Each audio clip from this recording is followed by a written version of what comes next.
Hey guys, welcome back to my channel. I'm going to be talking about Itu Alusi, Itu Mmadu Alusi. Now, what does it mean, especially in this contemporary society? So I'm going to be talking about it, but before then, I would like you to watch this video that I'm going to play now. Then after watching this video, then you can help me to I want you to help me to explain this topic carefully. Enjoy. Maybe here now, na number Somebody one. fed on a queer neku. Goes you the quite to goes to know get into it. My name and choice you could have run kill. The Yabuna Kuniga manager. Niga dear mea. I start out the reservoir. Up business shop in the Tiliaga. No Gabra Kute. Ọ bụ otu aka ọ dị. Otu aka ọ dị. Ihe ọma ka a na-ekwu okwu ya. Ị na-anya ọfụma, ị ga-afụ ya bụ usoro. Fụ ka esikwa na-eme ya bụ ihe. Ọtụtụ ụmụ mmadụ na-ekwu ọtụtụ ihe na Facebook. Ị naghị efe ka esi eme ya bụ ihe. Ọ bụ aka ji ofe ogwu ka ị na-afụ n'ụbọchị nke taa. Ya bụ aka ji ofe ogwu akpọ ahịa na-afụ na mba ụwa a na-akpọ Kejachiri and viewers all over the world. Ebe ọbụla ị nọ, ị nọ n'ugwu, ị nọ na ndịda. Ị ga-elu ntị ọfụma, ị ga-anụ ya na-ekwu n'ụbọchị nke taa. Onye a na-agba akwụkwọ n'ihu ụlọ taa n'ọhịa mmụọ a.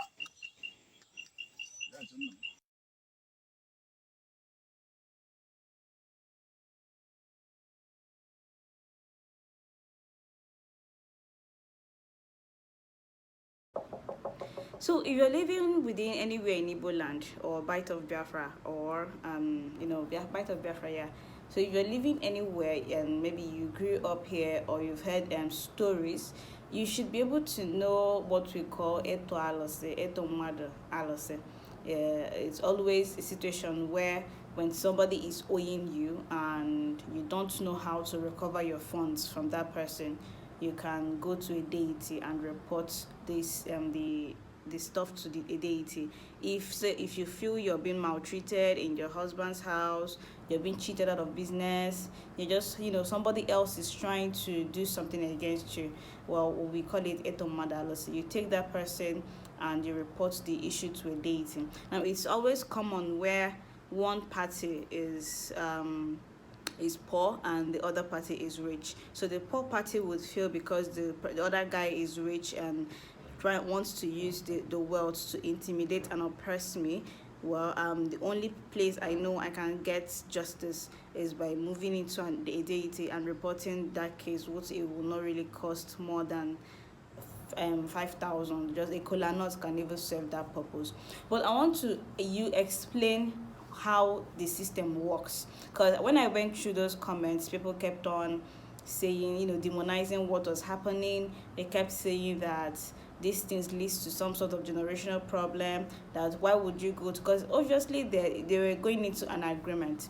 So it's a situation where one party doesn't trust the other to uphold their own end of the bargain. They decide to go to a deity, to use the deity to swear, this is, as we're going into this agreement, we would all keep to each other's end of the bargain. So that's what they are trying to do. So some people felt what they are doing is not right, what they are doing is wrong.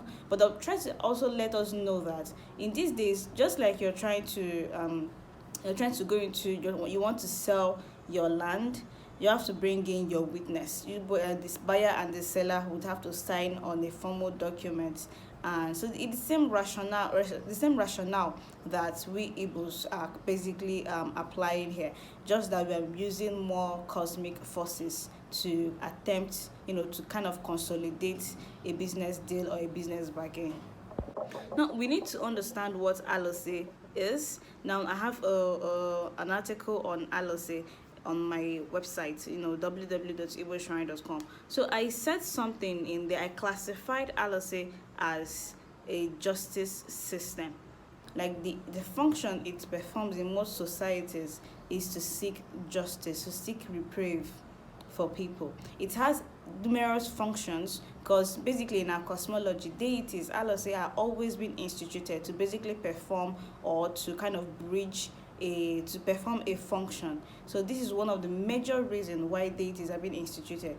Now, other deities could be instituted for because of they want protection, they want provision. Then other ones like Udo are always instituted for justice. Now, Alusi now functions as a modern day courtroom. Now, what does this mean as a modern day courtroom?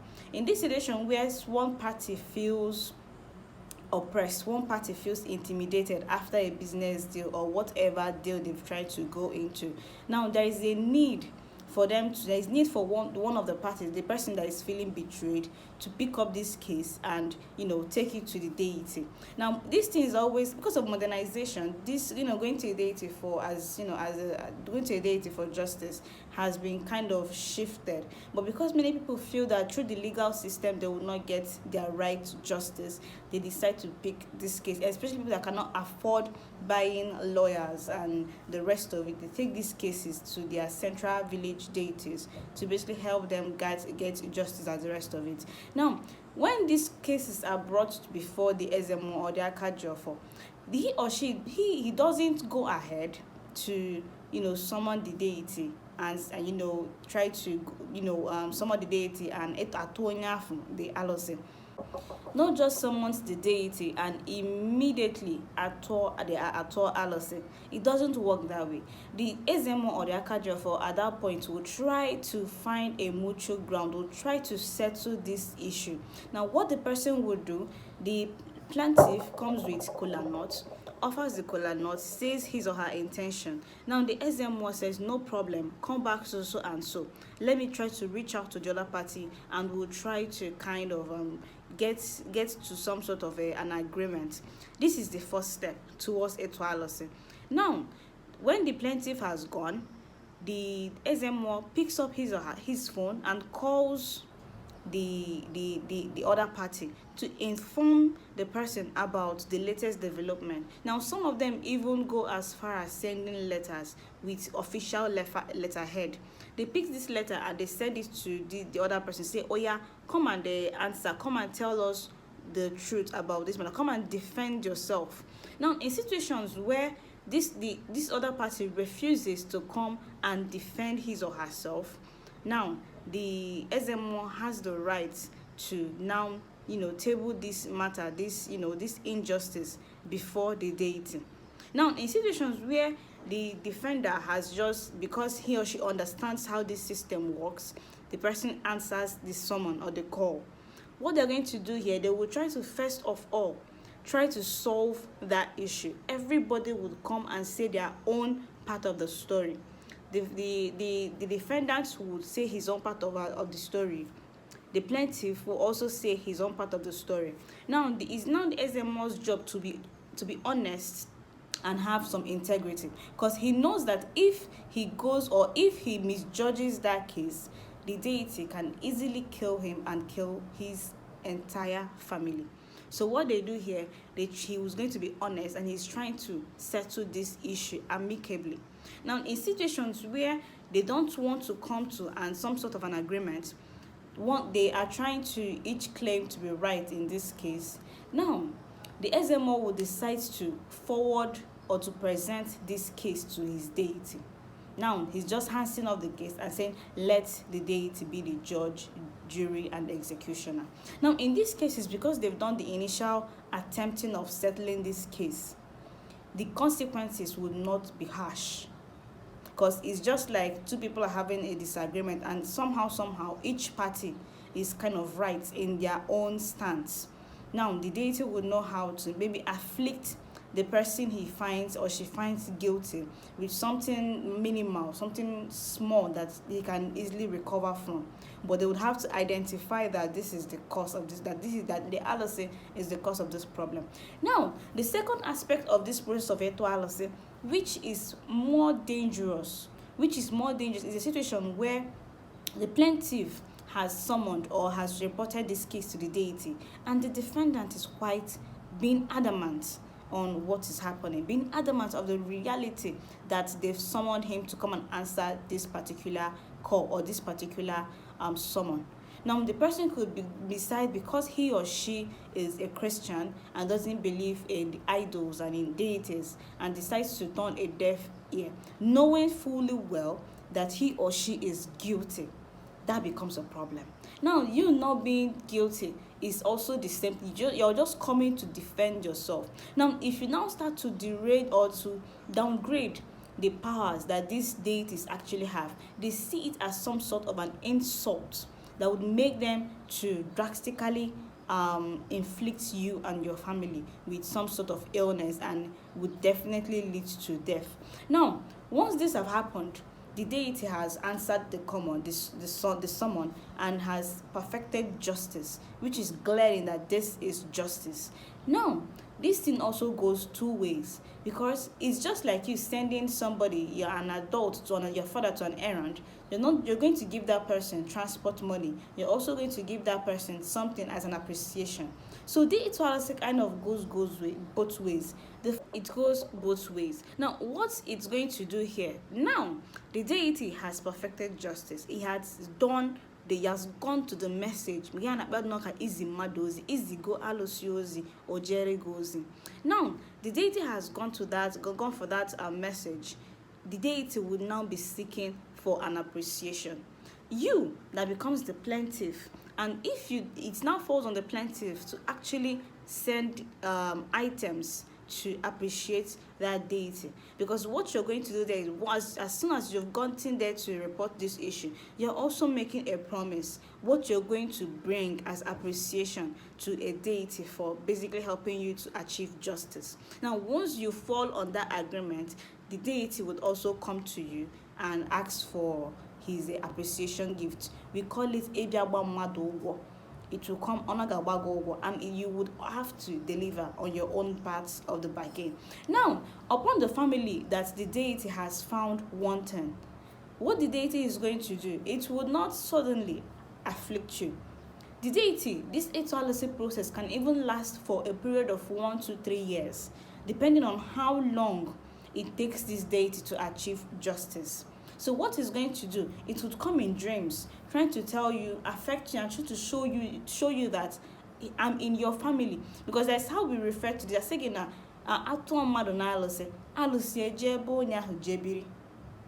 Now, it will now take Afa to find out Alusi Jigwendaga, Alusi Bibenda. How are we going to now return it back to his Obi or to his Oku, to wherever it's coming from? So once you start dreaming, seeing yourself with masquerades, you have to go to Alpha to confirm which masquerade, what does it actually mean? Is it Indiche? Is it Abu? And sometimes it's also Alusi. It's an indication. So once that happens, you start seeing yourself being chased, being flocked by a masquerade. That's a quick sign to you to know that something is wrong. Now, when the person that the deity has come to seek justice on becomes sick, you're being sick and you've gone to all manner of tests and nobody knows what is actually happening to the person. Now, it's an indication. Now, the worst part of this is when Alusi comes for justice and holds the person in contempt, he will not let that person go until either they've figured out what is happening and try to salvage the situation, or the deity would kill that person. Now, to make this thing worse, once that person has died, the deity will not leave that family. It will start afflicting the rest of the family. It will start killing each and every one of them, especially when they bury that person. Because that kind of person, that kind of death is something we refer to as an abomination. So once you've consecrated that person, because we believe in reincarnation, what is going to happen here is that there are tendencies that so far that person has been conferred or buried, the person is going to reincarnate. So that becomes a problem. Now the deity is going to start killing the family members until they identify what is actually wrong and try to settle this problem. The consequences of Itu Mmadu Alusi, especially when you're guilty, is quite drastic. That's why people try to avoid it. Now, it becomes some sort of a last resort for some people, especially when they are being intimidated, especially when the person that is meting out that injustice on them is a very worldly person, somebody they feel powerless against. So this system of Itu Mmadu Alusi was actually crafted to protect the interest of the poor, people that have been intimidated, people that have been oppressed. That's why we also have this thing called Osu. People that feel that they've been maltreated, they've been, disgraced in the community, could decide to consecrate themselves to a deity. Now, what they're trying to do here, they're trying to go under the immediate shelter of that deity. Now, the deity takes them as part and parcel of his own and will do anything to protect them from the outside world. So this is the same logic that we have here. So I'm going to be stopping here, and until next time, and I hope you actually enjoyed this video. I hope I'm able to create some insights about Itu Alusi and how it actually works in our system. And until next time, don't also forget to subscribe to my channel. It's very, very important to me. So thank you guys. Yagazia.